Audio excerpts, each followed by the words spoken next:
ইরানের সঙ্গে নরবরে যুদ্ধবিরতির সুযোগ নিচ্ছে যুক্তরাষ্ট্র। দেশটি ইরানে তাদের দূরপাল্লার হাইপারসনিক ক্ষেপণাস্ত্র মোতায়েনের কথা ভাবছে।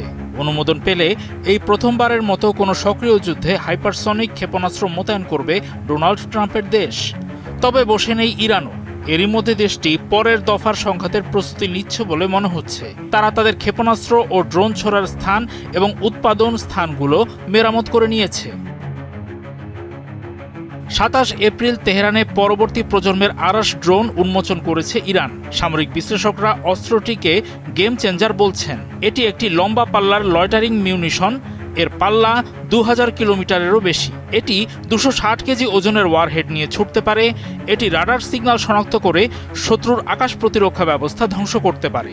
যুদ্ধের মাঝপথে আরাস 2 এর উন্নত সংস্করণটি উন্মোচন প্রমাণ করে যে ইরানের অস্ত্রাগারে এখনও অনেক চমক বাকি আছে। গত ২৯ এপ্রিল ইরান আবারও সতর্ক করে বলেছে দেশটির ক্ষেপণাস্ত্র ও ড্রোন মজুদ কয়েক বছর যুদ্ধ চালিয়ে যাওয়ার জন্য যথেষ্ট। ইরানের সংসদীয় জাতীয় নিরাপত্তা ও বৈদেশিক নীতি কমিশনের ডেপুটি হেড আলাউদ্দিন বোরোজের্দি বলেছেন, তেহরান এখন তার পূর্ণ সক্ষমতা প্রকাশই করেনি। সংবাদ মাধ্যম তাসনিম নিউজ এজেন্সির বরাতে তিনি বলেন, ইরান এখনও তাদের তুরুপের তাসগুলো দেখায়নি। তিনি আরও দাবি করেন, হরমুজ প্রণালীতে মার্কিন নৌ অবরোধ ব্যর্থ হয়েছে এবং কোনো বাধা ছাড়াই ডজন ডজন ইরানি জাহাজ সেখান দিয়ে চলাচল করছে। ইরানের বিপ্লবী রক্ষী বাহিনীর নৌশাখা থেকে বলা হয়েছে, যুক্তরাষ্ট্রের যে কোনো সামরিক পদক্ষেপের বিপরীতে তারা নতুন সক্ষমতা ব্যবহার করবেন। মার্কিন হামলা হলে বাহিনীটি যে উন্নত টার্গেটিং সিস্টেম এবং নতুন অভিযান সক্ষমতা ব্যবহার করবে তা ওই অঞ্চলের বড় নৌযানগুলোর বিরুদ্ধে ব্যবহার করা হতে পারে।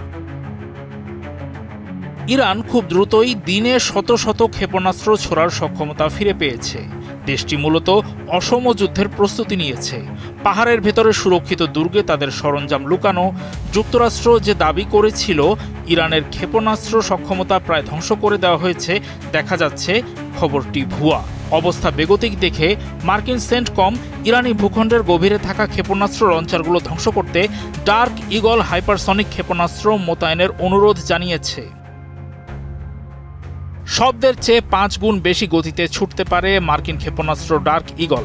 অস্ত্রটির পাল্লা প্রায় ১৭২৫ মাইল। যদিও এটি এখনও পুরোপুরি কার্যকর নয়, তবে ইরানে এটি ব্যবহারের মাধ্যমে রাশিয়া ও চীনের সঙ্গে সক্ষমতার ব্যবধান ঘুচিয়ে নিতে পারে যুক্তরাষ্ট্র। বাস্তব যুদ্ধে ক্ষেপণাস্ত্রটি আদৌ কাজ করবে কি না, মূলত সেই পরীক্ষা করার সুযোগ খুঁজছে মার্কিন সেনারা। মনে হচ্ছে শান্তি আলোচনার সমান্তরালে সামনের দিনগুলোতে এক ভয়াবহ যুদ্ধের জন্য সমরাস্ত্রের আধুনিকায়ন ও কৌশলগত প্রস্তুতি সম্পন্ন করেছে যুক্তরাষ্ট্র। তবু ইরানকে হারানো কি সহজ হবে? সামরিক ও কৌশলগত দুই ধরনের প্রস্তুতি নিচ্ছে দেশটি।